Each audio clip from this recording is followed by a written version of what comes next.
you so much for joining us tonight. If you don't know me, I'm Leoš Janáček. I'm a pianist and the creator of this concert series called Spectra.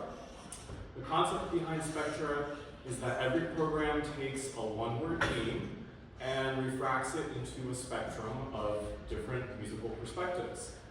And the idea is that all the pieces on the program are having a joint dialogue about the theme. And as we go through the program tonight, I encourage you to remain curious about the conversation that's unfolding. Our theme tonight is animal, and so we'll be looking at diverse musical portraits of different animals, as well as different perspectives on the relationship between nature and human nature. We can go to the next slide. Before we get started, a few ways you can support Spectra. We have a website where all the programming that we've done and is coming up is listed. We have an Instagram as well as a YouTube page. On the YouTube, all the concert recordings get posted in full, so you can follow us on one of those. If you'd like to make a donation to help support our future projects, it's always very deeply appreciated. We have a GoFundMe, a Venmo, which you can get through the QR codes on your programs, or if you'd like a cash donation, we also accept that. And finally, I would love to bring these programs to as many places in LA as possible. So if you have an idea of a venue that you think might be receptive to programming like this, please come talk to me. Next slide. So we'll get started with the program now. And the first part, we're spending some time with our feline friends. So we have 5 very different songs that all feature some kind of feline. And I'm going to briefly take us through each of these texts to give you an idea of what's going on in the language and the music. Next slide. So we'll start very fittingly with a song called In the Beginning. And this is by the American composer Heggie. This is a very witty poem about, it's sort of like an origin story of a house cat's purr. So it starts, in the beginning was the cat, and the cat was without purr. And as we keep going through the poem, we learn about some of the things that might induce a purr, and then we finally get the cat purring at the very end. The language is very epic and biblical and sort of elevates the cat to a kind of like deity, which is super hilarious. And the music really reflects that. It's very playful, jazzy, improvisatory, and highlights the humor of the text perfectly. Next slide. Then we'll have a song called The Cage by another American composer, Charles Ives. And in this song, the feline is a leopard in captivity being observed by a boy. This is the shortest song in the whole program. It's only about 30 to 45 seconds long, really. But in that brief span of time, it really packs a decisive punch.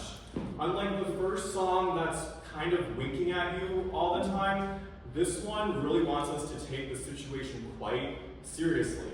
And you'll hear that at the very beginning with these very brash, abrasive piano chords that open the song. And at the ending, it ends with a quasi-existential philosophical question: is life anything like that? And there's so many ways to respond to that question, but I'm sure it will be ringing in your ears long after this brief song has concluded. Next slide. Then we'll go to The Monk and His Cat by another American composer, Samuel Barber. And this is a very tender portrait of a harmonious relationship between a scholar and a cat named Hanger. They are both so fulfilled in their lives. The cat hunts all day, the scholar thinks and reads all day, and they just don't get in each other's way. So they're able to coexist in this blissful happiness together. That's what this song is about. It's cute. And the key phrase that keeps coming back here is how happy we are alone together. So putting those two words next to each other to create a kind of equilibrium between them. And yeah, like I said, the music just casts a very tender atmosphere around this relationship. Next one. Then we'll have The Tiger by another American composer, Rebecca Clarke. And this is another kind of origin story for a feline, in this case the tiger. It sets a pretty famous poem by the English poet William Blake of the same name.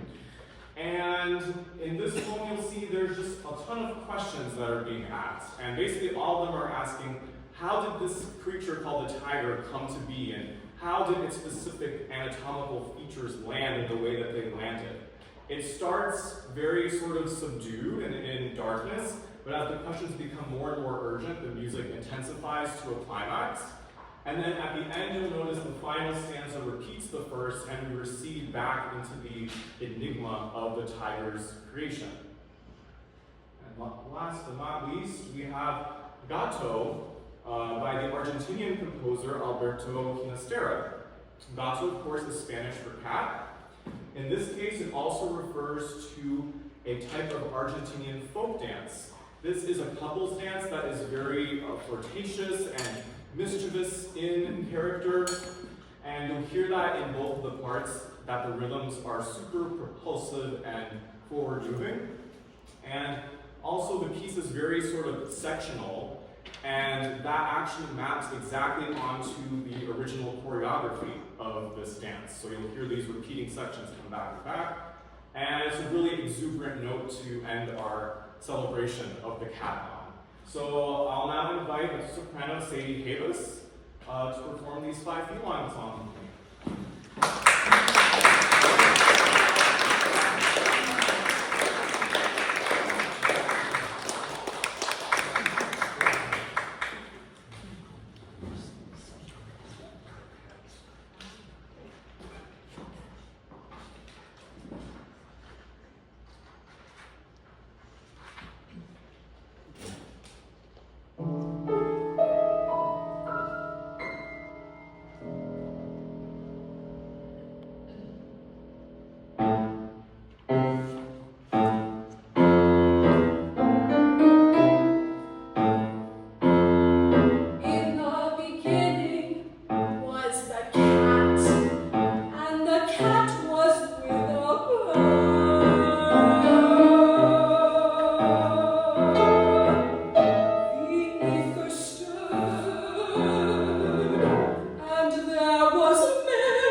the next slide? Okay. So now we'll have 3 solo piano pieces, and each one of these pieces captures the motion of a different animal. I think one of the things that makes animals so beautiful is their ability to move in such a variety of ways depending on what environment you find them in. So we'll hear one piece that's in the water, one piece that's in air, and one piece that's on land. So first one is by French composer Claude Debussy, Au son de eau, which translates to goldfish. And immediately you'll be immersed in this underwater realm where the music itself feels like water in the way that it changes so fluidly and organically from one section to the next.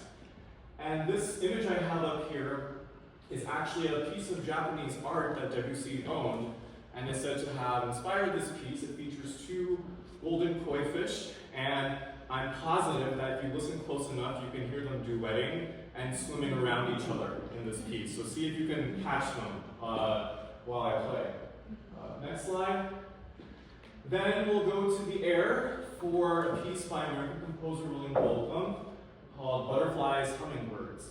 If you've ever watched these creatures fly around, you'll note the way that they often start and stop very unexpectedly. And in the music, you'll hear that reflected in these mercurial flurries that just like go out and then a sudden stop right after. And also in dynamics that can sometimes range from very soft to very loud very quickly.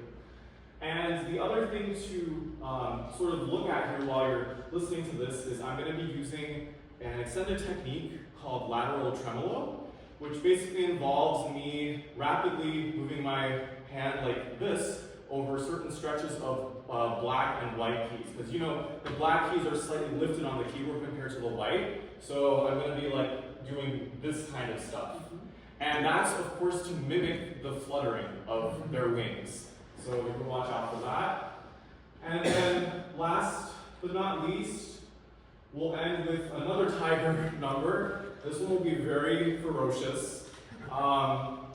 It's by the American composer Henry Cowell, and he achieves this massive wall of sound throughout the piece by asking the pianist to use their palms, fists, and even forearms to play on certain specified stretches of the keyboard. And as the piece goes on, it creates this intensity of sound that feels like it could swallow you up by the end of the piece. So it's a testament to the ferocious power of this creature.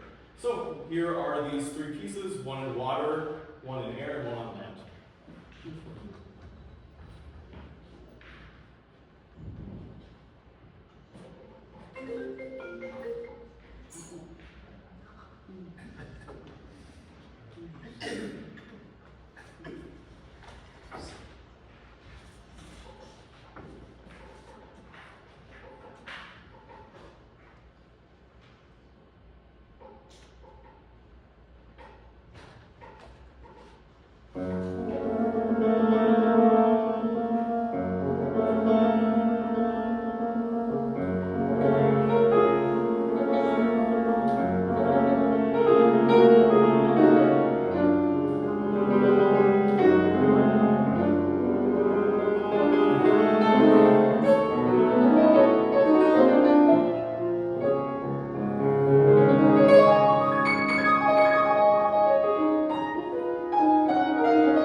back there to change the next stuff? Okay. So we're ending the first half with 4 more songs, and each of these is about a different animal, and they all directly address this idea of the relationship between nature and human nature. So next slide, I'll just take you through the text really quick. It's Le Colibri, translates to the hummingbird, so another hummingbird number. This is by the French composer, Ernest Chausson. And it's a very tender, romantic portrait of a hummingbird descending on a hibiscus flower to drink so much until he dies in this blissful ecstasy.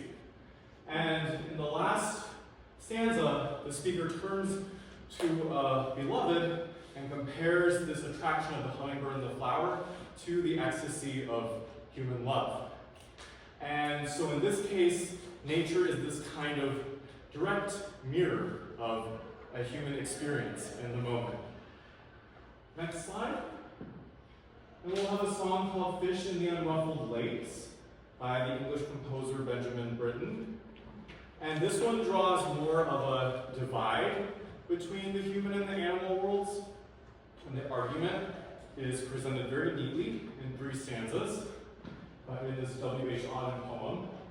In the first stanza, we have a description of fish, lion, and swan simply existing as they are, not doing too much thinking about it, just acting and displaying their natural characteristics in this kind of perfection. And the music you'll hear in the piano part is this flowy river of time. It's these constant 16th notes that are just running. And this is a very sort of like light texture, but then when we get to the middle stanza and we turn to talk about humanity, the texture gets a lot heavier and thicker there, because now we're faced with consciousness and expectations behind our every decision, and we're in fact envious of the animals that can just move as they please without thought. And then in the last stanza, the river texture will come back, and again here the speaker of this poem turns to beloved and says, basically, well, we have all these internal conflicts as humans in our condition, but if there's love, then maybe that's worth it. Maybe it's enough. So that's how this one ends. And the next one. Then we'll do a close-up on the swan with a song by French composer Maurice Ravel called Le Cygne. And the popular imagination of a swan is this graceful, flowing creature on the water. And that's what we get for the majority of this song. This swan is gliding, and he's specifically looking to catch clouds in the water. Unfortunately, when he dives to catch a cloud, there's ripples and the cloud fades away, so he fails every time. But he always has the persistence to try and try again. So there's this almost like romantic tragedy that's going on here with the swan trying to catch these clouds. And the music, it very much immerses us in that world, but then at the very end, we get a shift in tone suddenly, and we're informed that actually the whole time this swan was just diving for worms to get fat. And really, what the swan is depends on the eye of the human beholder. Next one. And then we'll end with Gradation, which is an aria from Leoš Janáček's opera, The Cunning Little Vixen. And it's actually sung by this very vixen. She's recounting the story of how she escaped from this terrible forester who domesticated her and treated her badly in many different ways. And this aria shows us a bit of their verbal and physical altercation that occurs before the vixen escapes successfully away from the human world driven by greed and desire and into the free natural world of the forest. So, really excited to have Katrina Lynch perform these with me now.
so funny and hilarious. Like, if you haven't seen YouTube videos of dogs howling and playing the keys, you should look them up. But this image really perfectly represents the next piece that you're about to hear. It's a solo piano piece by American composer Bermel called Fetch. And appropriately, it's about man's best friend. And I'm not gonna give too much away about this piece because it's really something that you just have to experience, I think.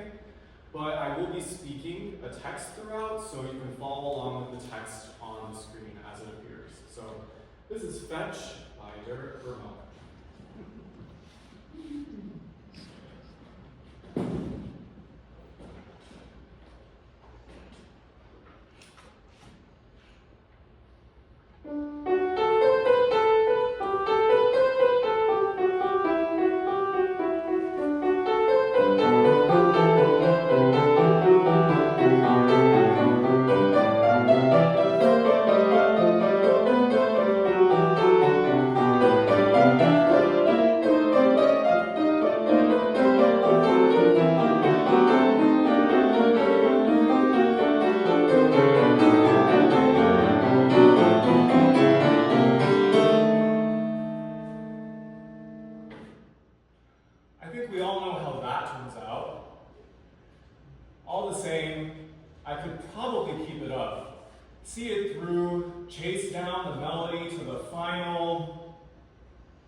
But I don't know.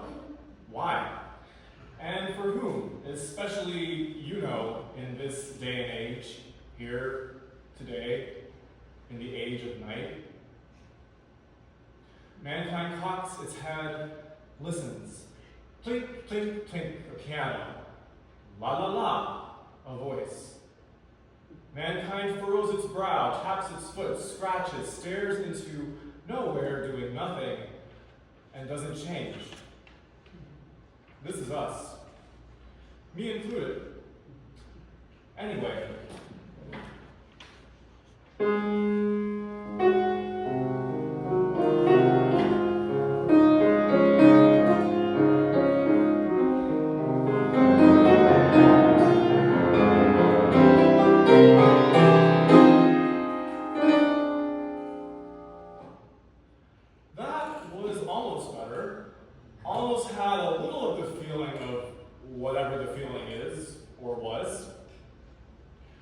But look at what we're stuck with.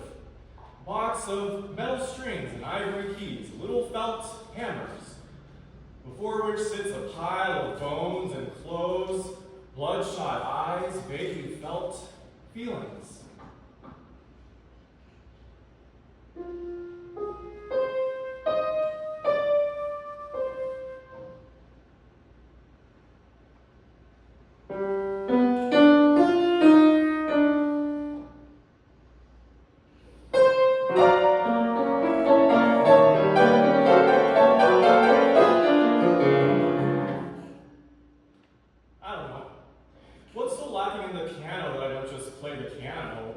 So lacking in speech that I don't just speak.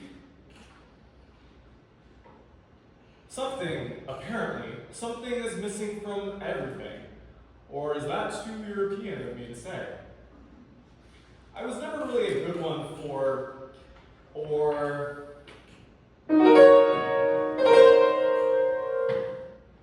because, don't you?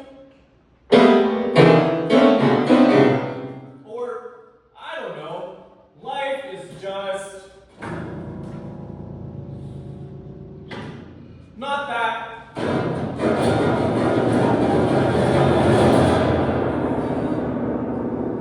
Not that.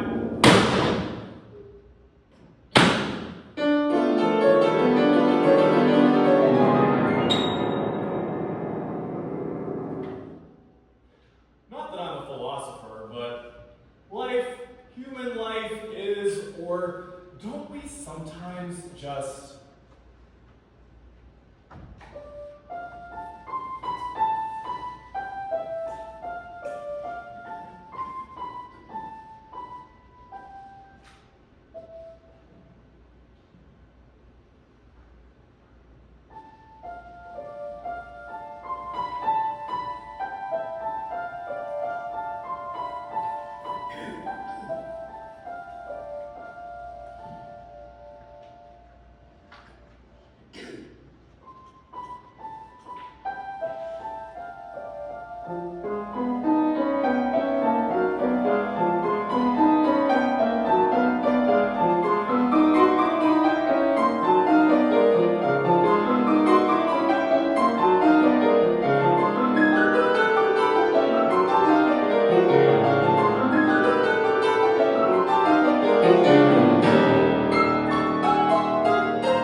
consciousness. God, did you see the newspaper today? Or yesterday? Do you read the newspapers? I don't. Why would I? Have you seen what the people are doing today in the newspapers? Here in the days of tinkling, in the age of rustling paper? People. It's inhuman.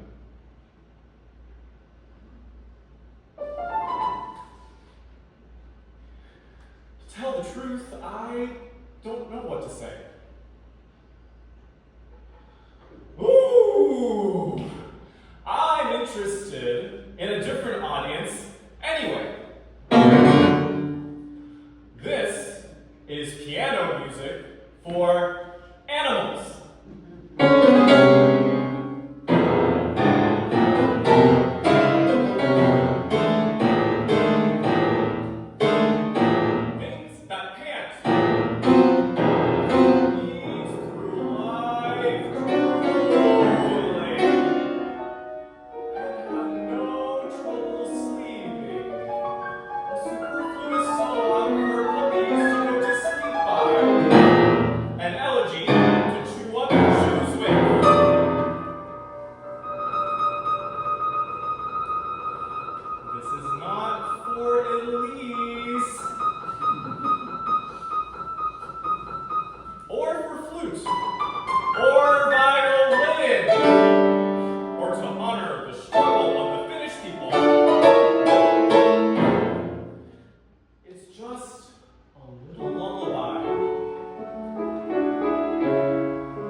Not knowing any worse.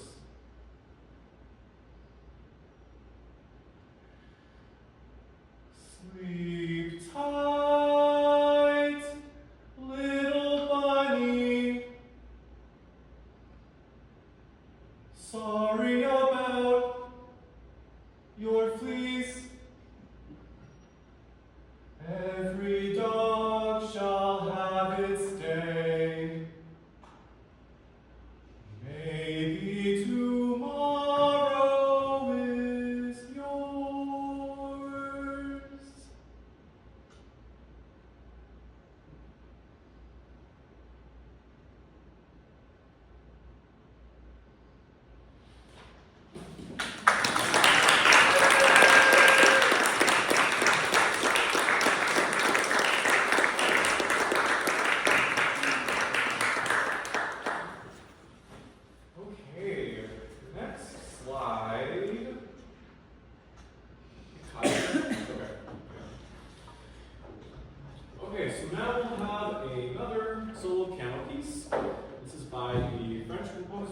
Olivier Messiaen. It's book 2 of his monumental Catalogues des Oiseaux, the Catalogue of the Birds, which is about 3 hours of collected bird song from widely different species. And, oh, something happened with the... There we go. Okay. So Messiaen would go out into nature and listen to the birds, and he had this very deep spiritual reverence for them. He called them God's musicians, which I think is a stunning phrase. And he would record the birds, and later he had the incredible ear to listen to the transcriptions and notate these bird calls in very colorful and precise ways, not just imitating them with like a tweet here, and it was very exact what he did. And in the catalog, like I said, represents this monumental collection of all of these different birds. And I'm going to be playing book 2 today, which has 11 different species represented. So in between them, you'll hear musical depictions of the landscape that we're in, as well as the sunrise and the sunset. So it kind of becomes like this whole entire day of listening to birdsong. And what I've done to make this more like a bird watching experience is I've made a slide for each of these birds with a picture of the bird on it. So when I play the bird call, that bird will appear on the screen. And I encourage you to listen to how these calls are changing over the course of the piece, because they don't just occur once, they occur many different times throughout the piece, and sometimes really will surprise you when they happen. So this is book 2 of Catalogue des Beaux-Arts.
Okay, so we're closing programs with these three, and then we'll have one more after this. But these three are Fables by the French author Jean de La Fontaine, and they were set by another French composer, André Caplet. You might have heard of them. They've been translated into many languages. I think they're just sort of like popular tales to some extent. I'll still go through each one and tell you what's going on. But a fable, as we know, is a story with a lesson to tell. And these stories unfold as dialogues between two different animal characters in each one. So for the first one, the crow and the fox, essentially, the crow has a piece of cheese, the fox wants the piece of cheese, the fox tricks the crow by praising him with compliments, the crow, in being praised, drops the cheese, and then the fox swipes the cheese. So it's a very, it's a lesson in humility. In the second one, the grasshopper and the ant, it's a bit more harsh.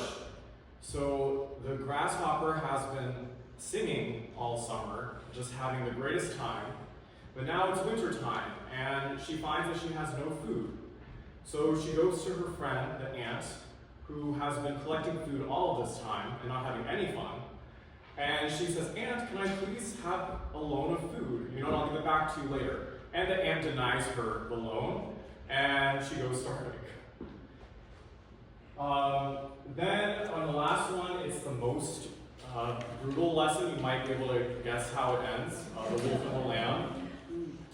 The lamb is innocently drinking water at a stream. A hungry wolf comes by and says, "Why are you drinking from my stream?" And no matter how much the lamb tries to reason with him, the wolf cannot take any reason and ends up eating the lamb at the end of the fable. So it's a rather dark truth about how power and vengeance can sometimes overcome reason. And it's really exciting to hear these musically because each one is sort of like a mini opera, where we're seeing sort of how the musical drama unfolds between the two characters. So really excited to be performing these with Carmen Adano.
before I talk about this last song, thank you again for being here tonight.